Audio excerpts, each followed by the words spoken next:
I'm Lyndall Woodruff, and welcome to the Clarity Changes Everything podcast. People are like, wait, you sell windows and you're doing a podcast? Yes, I am, because clarity changes everything, not just in your house with your windows, but in a chaotic culture, when you find clarity, your whole life changes. So I wanted to bring on some cool people. Let's talk to them. Grab some coffee. Let's do this. What's up, buddy? Welcome to the L Studio. Thank you. Yeah. Welcome everybody to Clarity Changes Everything. I know I have an intro. I know there's like a little intro that plays, but very excited. Episode number 3 of Clarity Changes Everything. We got Gabby in the house. Woo-hoo. What's up, Gabby? Woo-hoo. Big Jack Daddy Rabbit over there, and Mr. Justin Cole. What's up, man?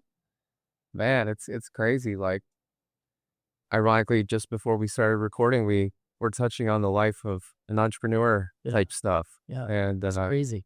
Yeah, The stuff you're dealing with. yeah, and you. Yeah, Again, mutual, and the fact we're both sitting here calmly is a testament. It's a testament. It's a true testament. We've been through some character trying incidences lately. So thank you again for giving me the platform on your podcast recently to actually, that's the rawest interview I've done to date. It felt good to get some of that stuff out.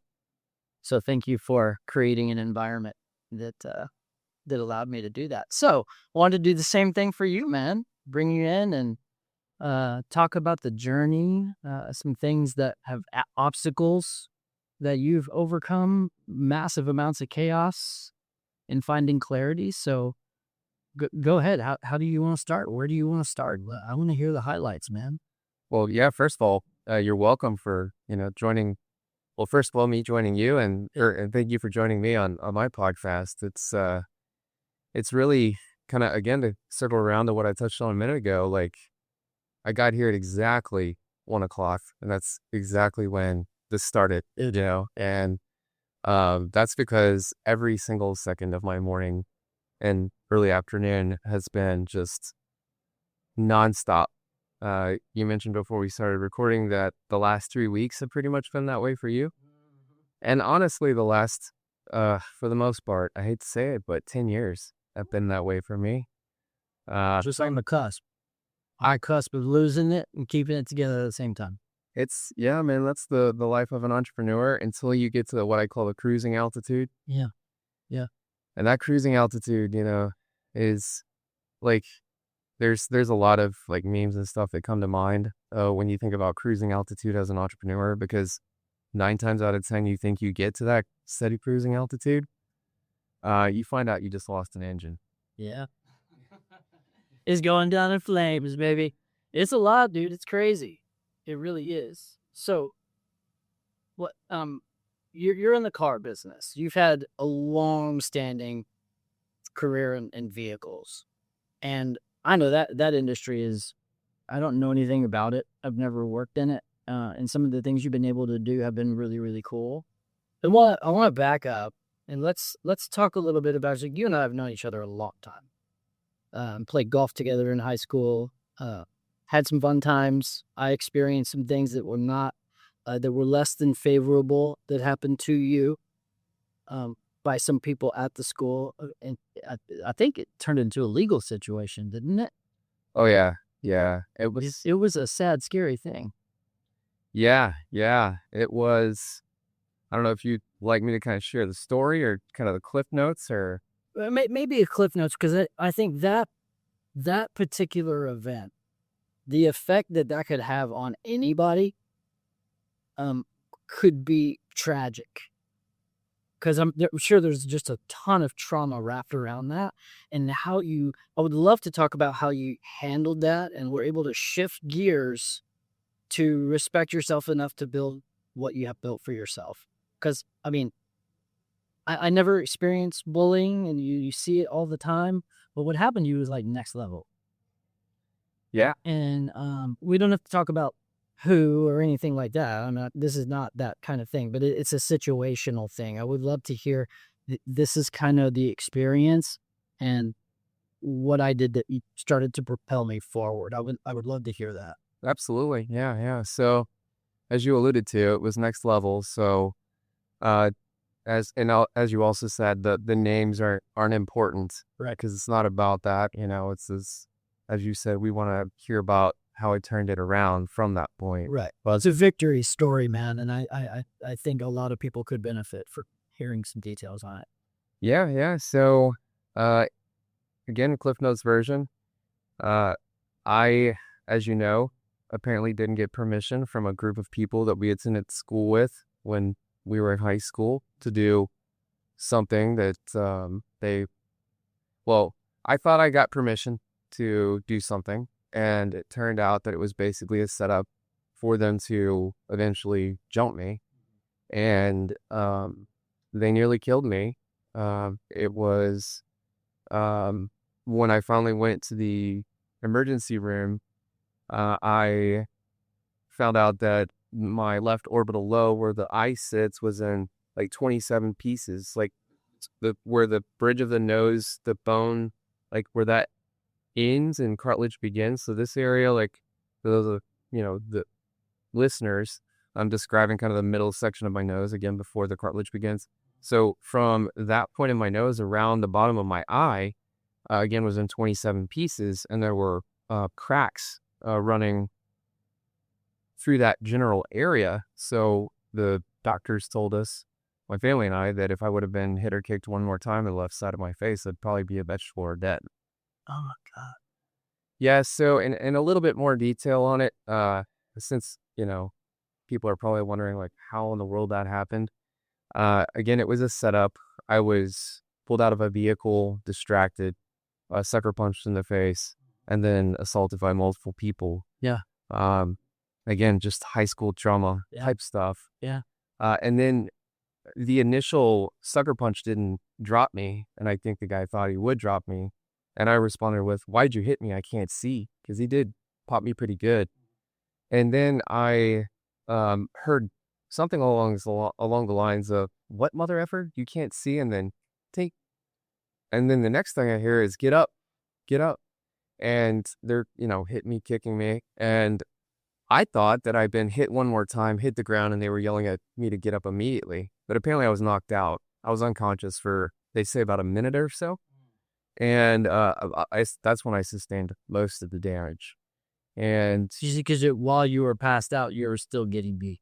yeah, so as a result, I didn't go to the hospital for a couple days. That was on a Saturday night, I believe, or a Friday or Saturday night. And I think it was Friday night. yeah, I was there. yeah, yeah. It's interesting because like the way I remember it, the way that our car was basically hijacked and we were forced to drive into a parking lot, we were forced to get out of the vehicle. It was like everything zoomed in on the people who were in our vehicle and obviously me. And so I didn't even know who all was in that parking lot because, in that parking lot where it happened, it's not uncommon, or at least back then, for high school kids to hang out. Of course. Yeah. It was a different time back then. We got to hang out in all kinds of parking lots that no one ever found out about. Yeah. One had phones, we had beepers. Yeah. We had beepers, we partied wherever we wanted to. Yeah. Crazy times. Anyway, proceed. Yeah. Yeah. So I didn't even know. To this day, I don't remember. I don't even know who all was there, other than those people that were in the Suburban. That a little bit more detail. We were at a stop sign. Someone jumped out of the Suburban into our vehicle. It just so happened to be the guy that I like grew up playing Pee Wee soccer with, and who had supposedly gotten me permission to do what I did previously. Apparently as a part of this setup. So he jumps in the vehicle, forces us to follow their Suburban, and then everything went down. And then afterwards, they pull up to us when we're pulling out of the parking lot. And they were like, "Follow us. We're going to a party." And they had also roughed up another guy, the driver in the vehicle that I was in that night. So we were like, "Hell, no way we're going to follow them anywhere." So we go over to my friend's house, who I was spending the night with, actually the weekend with. And his mother freaked out, because I had blood all over my face. And that was on the one hand. On the other hand, since I didn't know what all had happened to me when I was down, and the people who were in the vehicle with me and who went over to this guy's house didn't tell his parents. They just saw me as a kid who had just, been in a fight and had no idea of the damage that had been done. So the following morning, we wake up. I'll just mention his name, Bryce. Bryce is, he's looking down on us from heaven right now. Oh, I know. So tragic. So, rip to our brother Bryce. So we're at Bryce's house. We get up in the morning and Bryce is like, man, do you know what happened to you last night? I'm like, yeah, dude, I got jumped. And I'm pretty disappointed. And he's like, what do you mean? And I was like, I get pulled out of this vehicle. I get sucker punched. And as far as I know, no one really tried to help me. And, speaking of trauma, that another person that was in the vehicle that night actually just jumped out of the back and ran all the way home. So with all that being said, and as I already said, I don't know Dwell was in that parking lot, right? So I don't hold any personal grudges against anybody, even the guys who jumped me. Like it took me years, but I got, through that, past that. I was an onlooker with a different set of, I just happened to be there, not with that sector, in the back part of the parking lot, because my experiences at high school was more weed and mushroom instead of alcohol. Like, you had the super alcoholics, had a lot to do with that whole thing, and then like I didn't hang out with people in my class really a year younger, because that's all people that were into LSD and all the things that excited me as a young man, which is ridiculous. But yeah, we just happened to be there, man. I didn't even know who it was until I heard the next day. Like, oh my God, you gotta be kidding me. Yeah, I'm pretty quick. Yeah. Yeah. So, and again, it's the guys who did what they did. We're in basically a spirit squad that mutated into a gang. That gang was recognized by the school, and they were widely known as like the dude's not to mess with. Right. So again, it I guess kind of back to the story. I was like, Bryce, like we're like best friends, and like he's like, dude, there's no way I could do anything. Like there's no way, right? Like they probably would have killed me. I'm a lot smaller than you are, So anyway, he was like, tell me what you like recall. So I told him the story that I just told you, and he's like, no, dude, like you didn't just get hit twice, hit the ground, and get told to get up. You got hit twice. You were out, and they were just beating the shit out of you, like for a minute or so.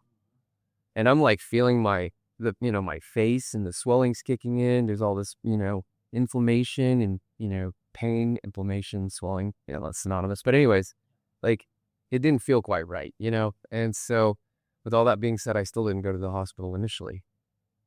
And to make another long story short, at that point in my high school career, I was living in an apartment with my stepmother, who was commuting back and forth from Dallas to Chicago, because my family moved from Dallas to Chicago the summer before my junior year of high school. Spent a semester up there, came back, got jumped. And that was why I was spending the weekend with Bryce that weekend. So on Sunday nights, we would meet my stepmother and I would meet at the grocery store to get our groceries for the week. And that was the first time she found out in person, seeing me looking like I'd nearly been murdered. And she was on one of those old school cell phones that had like the clip-on battery on the back. And she it was like out of a movie. She her eyes almost pop out of her head. She drops the phone. The battery, pops out of the back of the phone. Like, what in the world happened to you, And so anyway, I told her, and of course she called my dad, and she took me straight to the ER. How long were you in the ER for? They didn't make me spend the night, but I was there for at least 3 or 4 hours. They were like I said a minute ago, it's miraculous. Like if literally one more punch. And another thing I'll mention, speaking of like clarity and spiritual or God type stuff. Yeah. The reason they stopped beating me was someone yelled cops. I mean, like, cop just drove by. And if that cop wouldn't have driven by, I probably would have been hit or kicked at least one more time. Probably so. So I still to this day, I get chills telling that part of the story, because it's like... Have you ever talked about this publicly? On episode 0 of my podcast, my wife asked me a little bit about this story, so... Well, I think it's a huge defining moment. That's why I wanted to bring it up. Like, everything shifted for you after that. Right.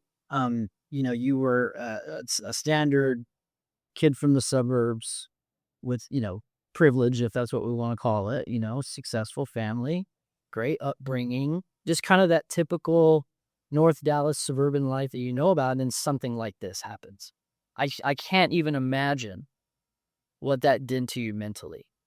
Did you go to therapy soon after, or where did that, how did it shift and start to go in the direction of the path that you got on? Because you became an investor, you invested in startups, like you had a really cool run for a while. I remember we would always keep in touch over the years, and you were doing some pretty cool things. Was it Zaplings? Was that one of the companies that you invested in?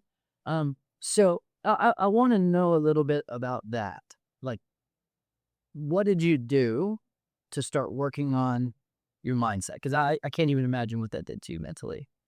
So yeah, that's another, it's honestly, it's a great transition, from what happened to where I ended up, because I'm not gonna lie, man, I'll just put it this way. I was homeless within, about, well, probably 3 months of getting jumped. I was homeless because I, had my reconstructive surgery, and my family was like, "You cannot stay at that high school. You're not safe."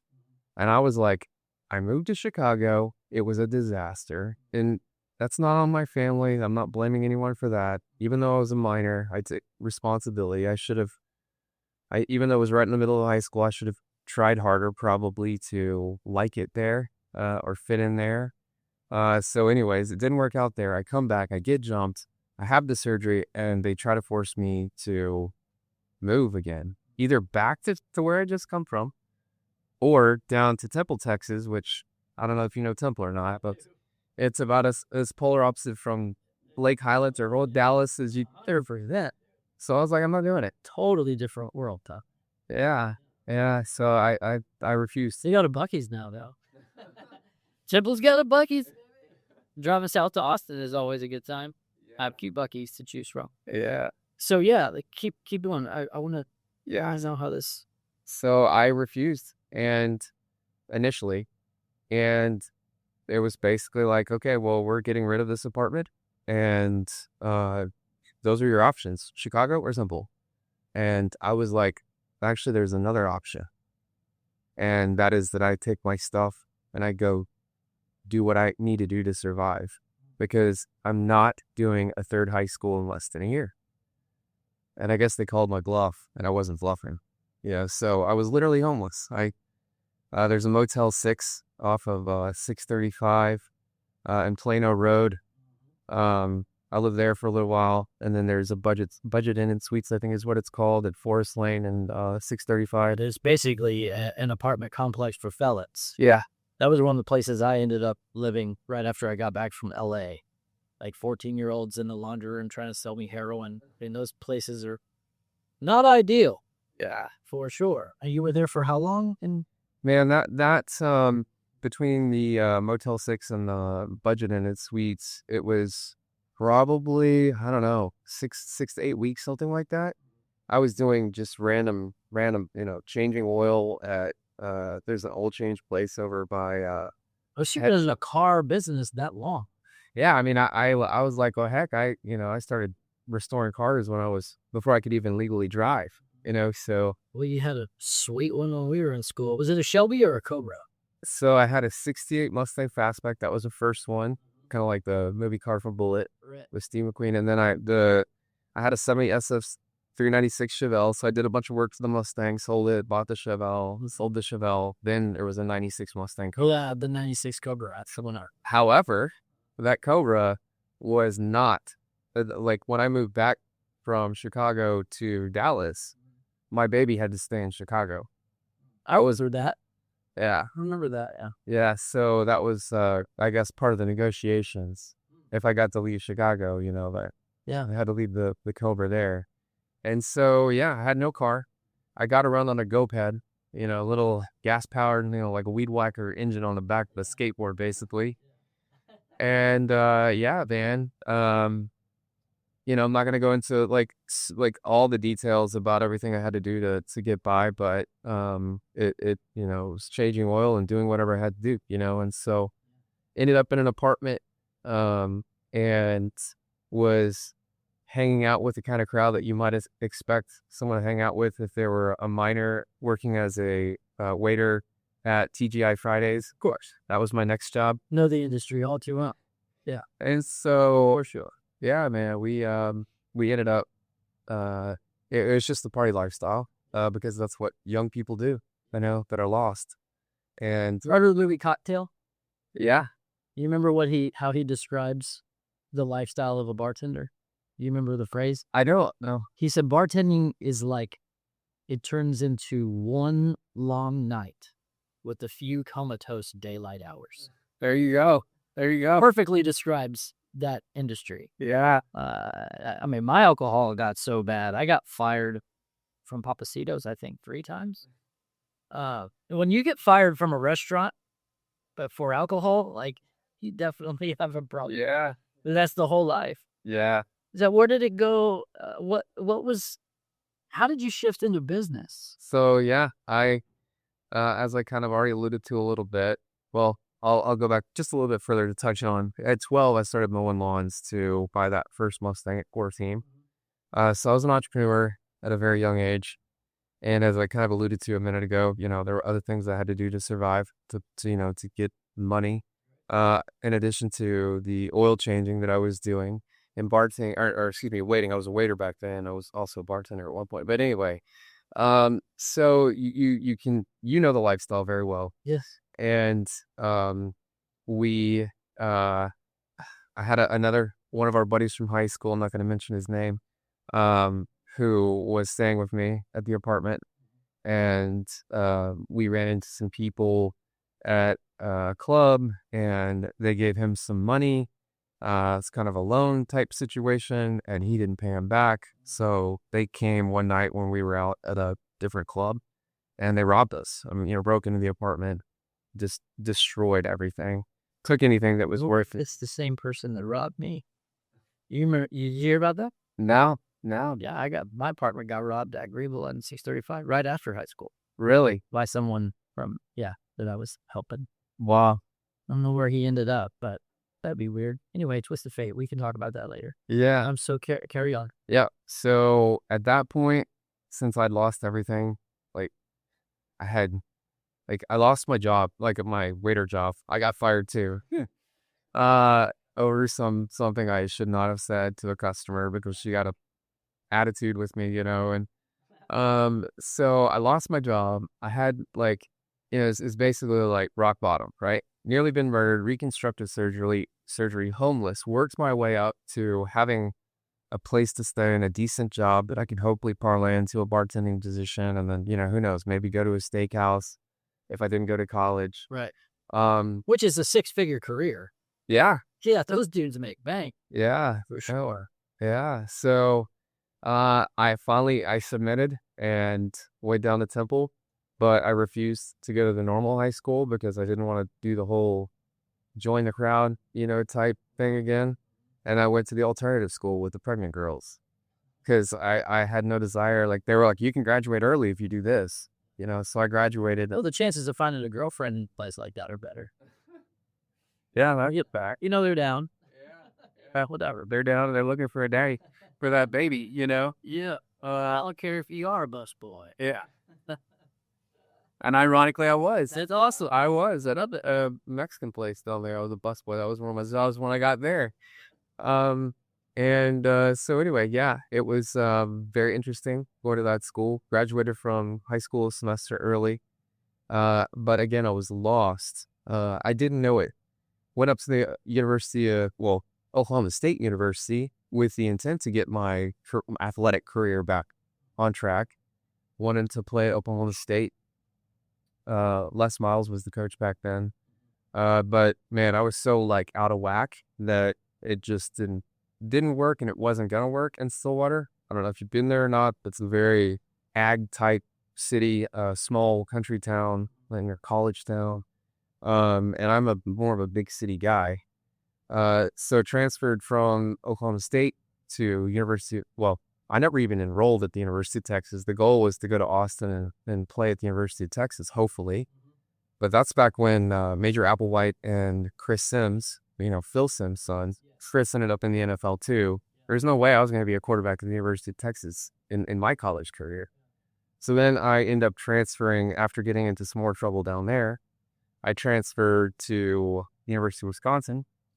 Yes. I was just about to ask. I thought there was Wisconsin in there somewhere. Yeah. So yeah, still, doing the stupid party crap, like like I said, got in trouble. It'll get you. Yeah. Especially again, if you're lost and you don't know it, speaking of, the clarity changes everything. That's the most dangerous type, is if you don't believe that you're lost, but you are. It's kind of like most people who are crazy don't believe that they're crazy. Right.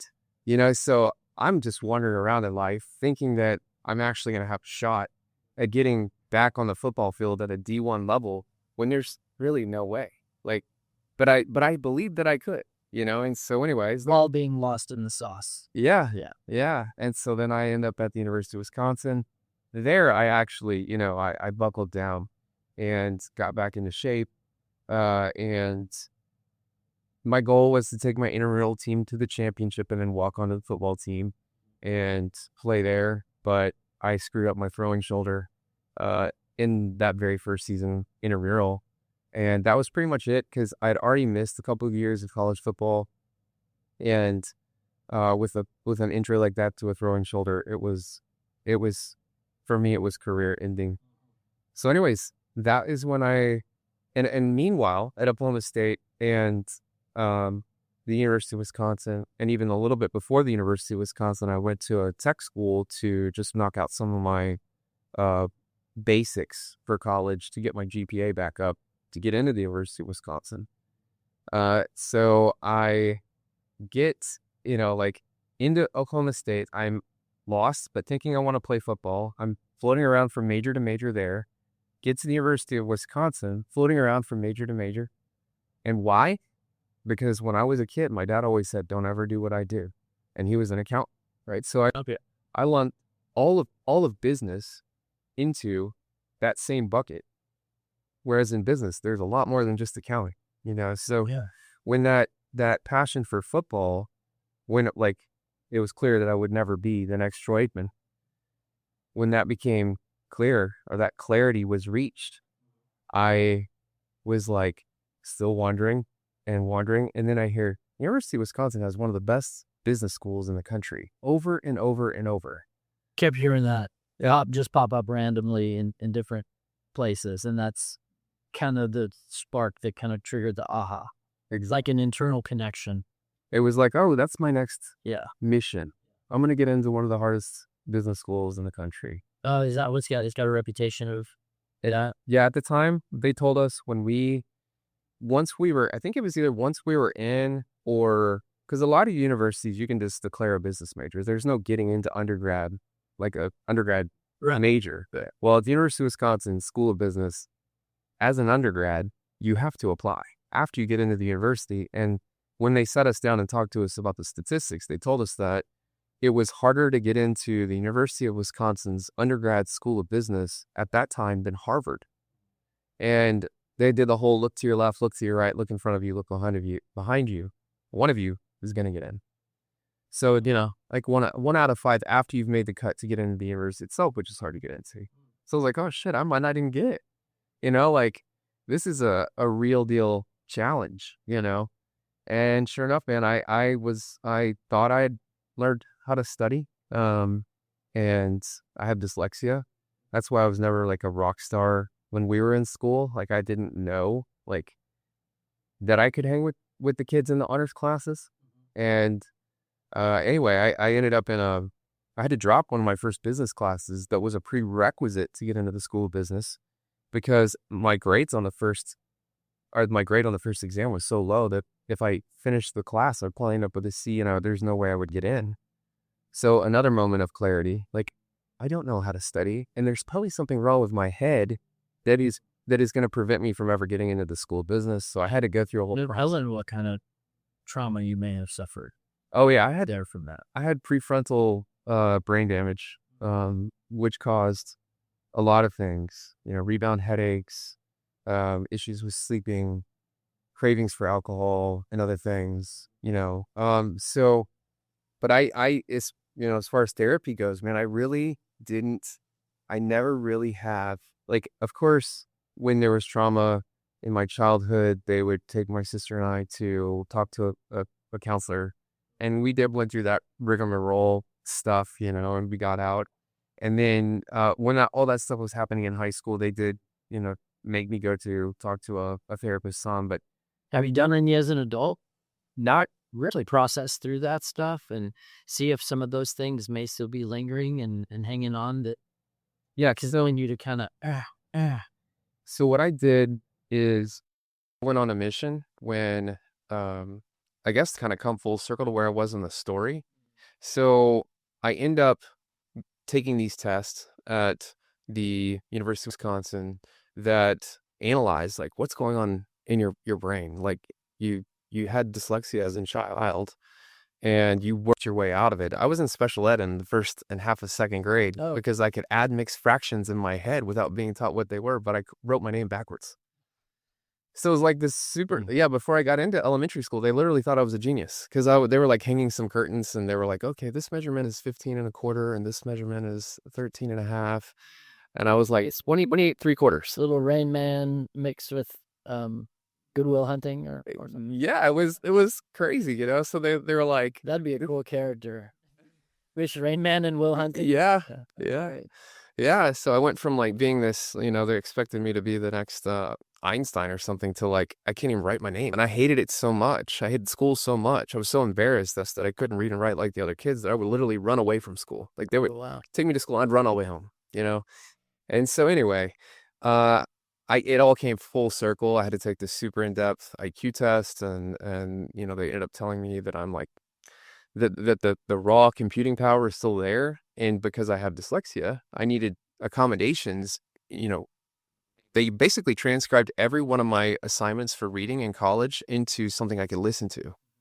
And I can listen to things at 300% of the normal speed, which is pretty common these days. You can speed up YouTube videos and podcasts and stuff like that. But this was like in 2005, right? So they had to like kids that were volunteers in this program at the school who would have to like figure out ways to convert everything to an audio file.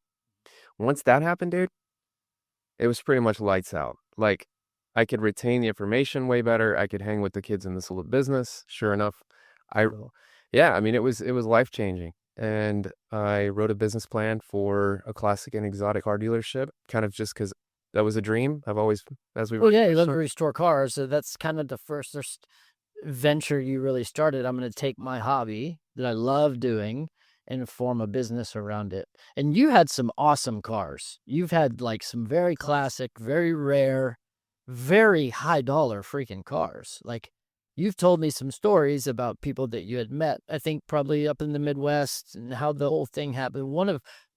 What was the car? There was one that was a massive boat, and I think there was only like 2 of them ever made, or what was that car? The Tucker convertible. The Tucker convertible. What year was it? 48. A 48 Tucker convertible. And how many were made? One. That was the only one? The only one. My goodness. Yeah, I remember when you had that car is right around the time, it may have been 2013, 2012. Is that right? That car we got in December of 08. Of 08. Okay. How long did you have it for? We had it through the middle of 2010. Okay. Because we had to put over 5,000 hours into it. Was an unfinished factory prototype. 0 miles. Wow. When we got it. What'd you sell that thing for? So that car, to this day, I basically had to sign a confidentiality agreement, but I can say that the value of the asset, I think the guy that did this trade with me would be okay with it, with me saying this. And this is the first time I've said it publicly. Oh, wow. The value of the asset that I traded for that car is now at least $5 million. Oh my gosh, dude. How many cars did you have at that point in time? Okay, so hold on, before you even talk about that. You had this idea, like this is what I'm gonna do. Did you start networking in the car business? Like what was kind of the first step that you took in order to start making that a reality? Because I think the reason I want to touch on this, so many people out there probably have these hobbies or passions or dreams or all these things, but have no idea really the first step to take. What was your first step in that direction? So the first step was I wrote that business plan with a dream and did not expect to be able to raise the money. And sure enough, the plan was pretty good because we were focusing on assets that were appreciating instead of most used car dealerships. Everything you have in stock is worth less every minute. Right, of Like course. it's depreciating, Yeah. unless you have some anomaly like COVID kick in and there's a shortage of inventory and, appreciation occurs once in a lifetime. So that idea, was it kind of the first of its kind in that area? Is that what Yeah, got there some there was attention? there was there in Madison, Wisconsin, there were no legitimate like world class because it was like if I'm gonna write this business plan, I'm gonna write it like best of the best. We're gonna sell investment grade, blue chip, classic and exotic cars to the best of the best collectors in the world. So that's the dream, right? Why not write it as the dream? So sure enough, the professor that I ran it by was like, dude, this is solid because you have to an investor or a bank, you have something that is very low risk because what you're buying is actually worth more every day. Because the used car market, or not used car market, but classic car market, especially in 2007 and in very early 2008 was white hot. Oh, was it? Yeah. So it was like perfect timing to write the plan and to raise money to do it on the one hand. On the other hand, as you know, in late '08, all hell broke loose with the economy. Horrendous. Yeah. Yeah. So Was that greatly affected? That particular industry? oh, it was decimated. Oh, was it really? Yeah, dude. I went from that business plan to, I guess, kind of finish that segment of the story. The professor was like, take it and present it to some banks, get some practice. Who knows? Maybe someone will loan you some money. So being a novice at raising money, I just go to the biggest U.S. bank, Bank of America, the first one. I don't know if those were the specific names, but they were massive banks, right? And I managed to get appointments because of the university I was at. Like Right. here I am. This is my school. This is the plan. Well, the business, I have this plan. I like to come present. Okay. Yeah. Yeah. So the first guy took my appointment for the meeting, but also as soon as I walked in, you could tell, or I could tell he didn't prepare for the meeting until I was walking in. And he's like, hey man, just before you even sit down, to confirm, you want to borrow money to buy classic cars. And I'm like, yes, sir. He like had a copy of the business plan on his desk, And I'm like, yes, sir. That's what's outlined in the plan. And he's like, okay, I'm sorry, brother. We don't touch class cars. We can't. It's a policy. And I was like, okay, thank you. That was it. I got kicked out of his office before I even sat down. And then I went to the second one, and he actually had read the plan. He let me sit down. And he was like, hey, man, I'm sorry. We don't touch classic cars. It's just not something we underwrite. But there's this guy at this regional bank. I'm going to give you his information. You need to go pitch this to him. And your odds are actually probably going to be pretty good because this is a badass plan. And I'm like, oh, cool. Yeah, I'm like, okay. That's good. That'll make you feel better. So I hop up, I'm walking out. He's like, hey, one more thing. I'm like, what's that? He's like, I like to this, like for many years I've been using Just for Men, right? So but back then I'm in college, right? I didn't have any gray hair. Yeah. He's like, hey, you know anyone who's like business savvy who might be able to go with you that has some gray hair? And I'm like, yeah, my dad. He's like, okay, have your dad go with you. So my dad's not a car guy in the car business, but he's passionate about cars. So we walk into what's supposed to be a 45-minute pitch meeting, and he is not just an accountant. At the time he was a managing partner at a pretty big accounting firm in Madison, and they knew like some of the same people at the same bank. Nice. And so what like started out as me with a plan by myself turns into like, hey, I've got this wingman who happens to be my dad, who's also knowledgeable on cars and is business savvy. Numbers especially. Right. So it's a big deal. Yeah. So it was crazy, man. We walked into what was supposed to be a 45-minute pitch meeting, and they just kept calling in members of the loan committee. And sure enough, we walked out with a verbal commitment to a multi-million-dollar loan. Wow. Yeah. On your third one? Mm-hmm. How cool is that? Yeah, it was crazy. It was really crazy. It all moved so fast. And again, I'm still like in one of the most competitive business schools in the world, not just the country, the world. Because like the program that I ended up getting a degree in was the #1 program in the country, commercial real estate development and finance. It's, or land economics basically. And so like, meanwhile, the economy is about to melt down. Why? Because of the mortgage-backed securities market collapse, right? And so I'm learning, I'm like on the front row with some of the brightest minds in the real estate world. Like on the one hand, on the other hand, I'm writing this plan, not knowing that the sky's about to fall, right? So there's all these weird dynamics going on, and the bank does not know what's about to happen. Right. March 15th, 2008, we open, and I'm pretty sure there on that same day, there was a televised or at least video recorded debate between the presidents of two of the big investment banks like Bear Stearns and Lehman Brothers, something like that. One was arguing the sky about to fall, and one was arguing that it wasn't. On the day we opened. Wow. Yeah, and I think the movie The Big Short even talks to us about that. That movie is awesome. If you haven't seen that, folks, watch that movie. And I think it's awesome. And I think the movie might have even touched on that meeting. I think, so it was really like, as time has gone by. That movie really puts a lot out there. Yeah. And explains a whole lot of stuff. Yeah. Yeah. So that's pretty awesome. Yeah. So it was. Yeah. So here I am trying to open and run a business while in this hyper competitive program. I was, believe it or not, still lost.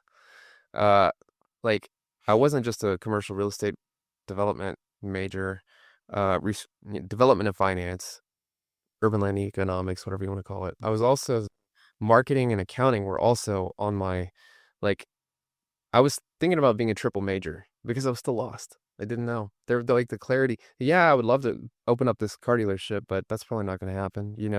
My dad told me don't be an accountant, but he also tells me it's the language of business. And if you get a degree in accounting, you'll always have a job. Yes, for sure. Yeah. So it's shifted into so many crazy cool things for you from there. So the next question that I want to ask, for someone that may be struggling right now, in their head, emotionally trapped in chaos, struggling, what's one thing you would like to share to someone that may have an itch or a passion, but just overwhelmed with distractions?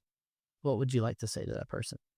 Well, man, that's a great question. I often ask the same question on my podcast to my guests, Yeah. But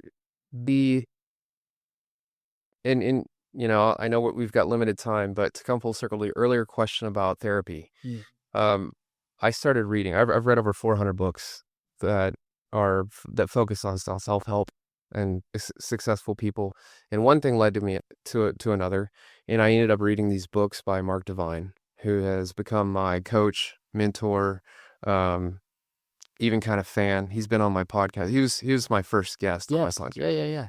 New York Times bestselling author. He's a former Navy SEAL commander. So what I did is when the times were the worst, like during Great Recession for me, because to kind of bring all that full circle with the business and everything, we opened just in time for the shit to hit the fan. Went from rock star, from in the business world in my mid-20s, being featured in the New York Times. Yeah. It was a big deal, dude. Not just New York Times, the cover of the automotive section on a Sunday back when the physical paper was a big deal. Yeah. I go from that to losing everything. Lost my house. I got to keep one cool car because there was no equity in it, and I had bought it in my name personally. So lose everything. But during that time, I had a point where I had to try to sell real estate in addition to keep the dealership going. To keeping the dealership going. And turns out that my manager required a meeting every week with every one of his real estate brokers. And I find out that this guy's a former psychiatrist or psychologist who killed it in real estate because he knew how to work with the way people think. And he was so successful that they promoted him to manager. And he didn't tell me before these meetings were required that they were required and why they were required. And it ended up being kind of like therapy sessions. He hands over this stack of burned CDs called Ninja Selling. in one of our Burn CDs. yeah. It was like a Ziploc bag with a burned CDs, you know? And I'm like, Jim, what's this? And he's like, listen to those CDs and there's a good chance they'll change your life. It's called Ninja what? Ninja Selling. Ninja Selling. And they were created by this guy who is phenomenally successful selling real estate in Colorado. And he, he worked very few hours, sold more real estate than pretty much everyone, just killed it. And in those CDs, there were a lot of recommendations, Think and Grow Rich by Napoleon Hill and some of these other super early self-help books. And dude, I went through those CDs and then I started going through those books. One thing led to another. As I said, I've been through over 400 of them now. That's when I stopped counting. And Mark Divine, I read his first book. It spoke to me. I read his second book. It spoke to me. After his third book, I reached out to him on LinkedIn. I'm like, Mark, I really appreciate everything you've done with these books. They've helped me. And thank you for your service. I didn't even expect him to respond. He responds. Sure enough, I end up asking him if, after another book, he'll coach me. He says, yes, just so you know, this dude, he'll say yes, but he sends you his little Calendly link, and there's like one appointment in 1.5 months, and it's $1,000 an hour. And I was like, I had to think about that decision for like a week or so before I pulled the trigger on $1,000. But to come full circle to your question, as he says in episode 1 of my podcast, when the shit hits the fan, you have to go back to the basics. So like, if your listeners or your viewers are at that point right now, like, you need to clear the decks. You need to start over from scratch. Yep. And you have to find clarity. You know, for those of you who are listening and not watching, it's literally on the wall. It's the name of the podcast here. You have to get to that point, right? And it's similar to your story that you've told about your moment of clarity. You have to like get all that crap. You think that the drugs, the alcohol, the sex, the gambling, whatever it is helping you get through it, when in actuality, it's just a Band-Aid. Oh, yeah. It's a crutch. And it's a translucent Band-Aid at best. And it's very, very temporary. Like, you have to, I love that advice. That's huge. Cut the fat, trim the fat, get rid of all the excess, and get to your center and just go, okay, where do we go from here? Nothing matters. I think that's a big thing that people need to realize. Very little that we are sold in this culture as valuable matters. Very little. Very little. It's all just mega distractions. More destructive than pretty much everything combined. I mean, it's so that's a powerful thing, man, realizing I'm in a whirlwind. Something's got to change. Everything must go. Like an occasional burger and some water. Yes. You know what I mean? Yeah. And one more thing I'll mention is that's super hard. Super hard. I mean, and it took me years. Like, yes, I had this success and, many things went like I said, I'm featured in the New York Times and other newspapers and this and that. But in the background, there was still that lost to some degree portion of my consciousness, my being, And so there were times when my family tried to force me to go to rehab. I sat in jail. I could have been bailed out, and they wouldn't bail me out unless I signed documents to go to rehab. I signed the documents to get out of jail, so they would bail me out of jail. Not go. And then I was gone. I did. Yeah. And so anyway, the hindsight being 2020, what would my life have been like if I did go to rehab? On the one hand, on the other hand, it's made me super strong to get to the point when the shit hits the fan. Like, I will sit there and I just don't give up, And so back to your question, it's very hard to just stop the drugs, the alcohol, and everything else when you have nothing else. Because a lot of times when you get to that point, your friends are gone, your family doesn't want to talk to you, you are alone, and you are using those substances or whatever it is as your way of life to just make it through. To even try to feel like a human. Yes. So then or the feel something. yes, exactly. So the final, I guess, cherry on top for my response to your question would be when you're at that point, you have to find a group or a church or a place where you can go that will accept you as you are. I was forced to go to AA meetings when I got my DWI, one of my DWIs. Yeah.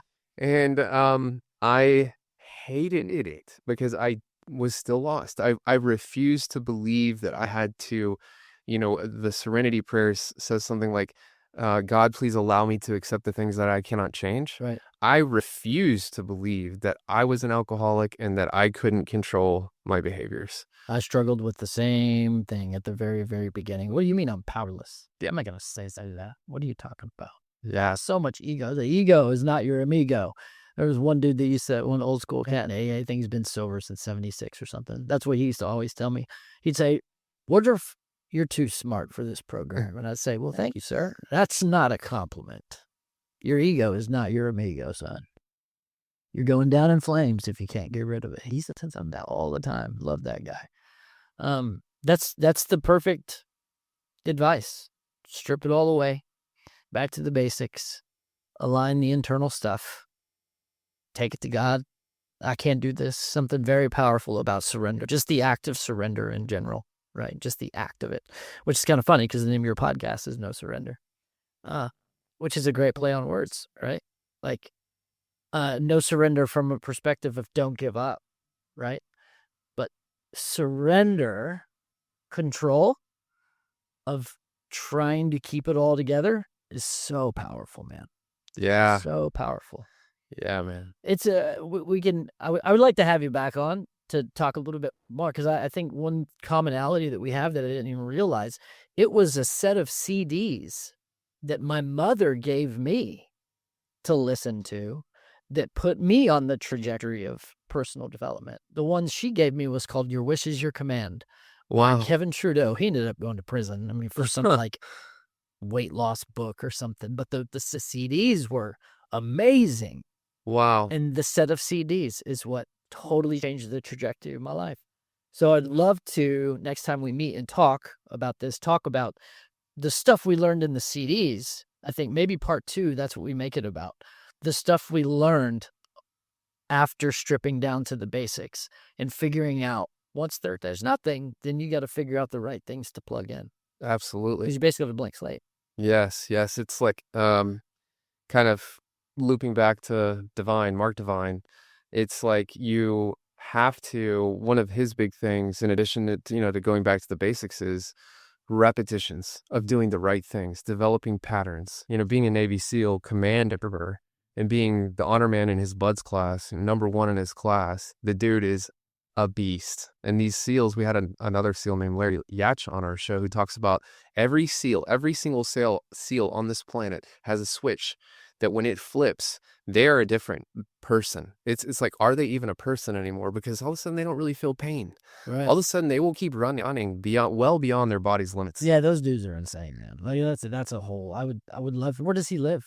Larry or Mark? Divine.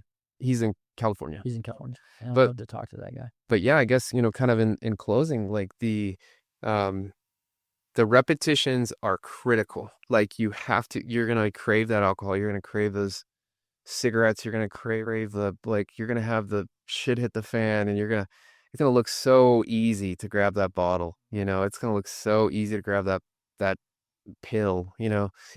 but it's the no surrender. Yeah. Like you have to like, and exercise is another thing I'll toss in there, last kind of cherry on top of the cherry. Yeah. It's like Double cherries. you don't have anything to do, you don't have a group to go to, just go walk around the freaking block for an hour. Yeah, get some vitamin D, get some sun. So, what's the name of your business? Tell us people how they can get in contact with you because you're in the car business still. You got some cool stuff going on in that. So, what would you like to plug before we sign off? So there's several. So Fast is the dealership. That's at fast.cars instead of .com. And then if you've got a car to sell, it's don't trade it in.com. Pretty self-explanatory there. And then if you've got a car you need fixed here in the Dallas-Fort Worth area, it's accelerateautorepair.com. We also do collision work. We work with all the big insurance companies, and we'll help you with anything from door ding to a near total loss. Awesome. And then if you want to have some fun with, high performance type stuff, we do a little bit of that too, because that's one of my, like, Go fast, Ricky Bobby. yeah. What's a good phone number that people can use if they want to get a hold of the dealership or whatever? The best number for the dealership, really the main number for everything is 469-300-9669. 969. Awesome. Dude, it's been great having you on, man. I look forward to part 2 so we can dive a little bit more into the meat of what happens whenever clarity changes everything. Absolutely. Thanks a lot for tuning in, guys. You guys have a good one. Be blessed. Thanks for listening to today's episode of Clarity Changes Everything. If this conversation helped you in any way, it would mean the world if you would subscribe and then make sure you share it with someone that needs to hear it. And if you're here in the DFW Metroplex and you want to talk windows, all you got to do is text Clarity to 214-225-1922 to schedule your complimentary in-home consultation with me. If you want updates on the podcast, special offers, and more exciting things coming, just want the news, visit claritychangeseverythingpodcast.com and join my email list. Until next time, remember, clarity changes everything.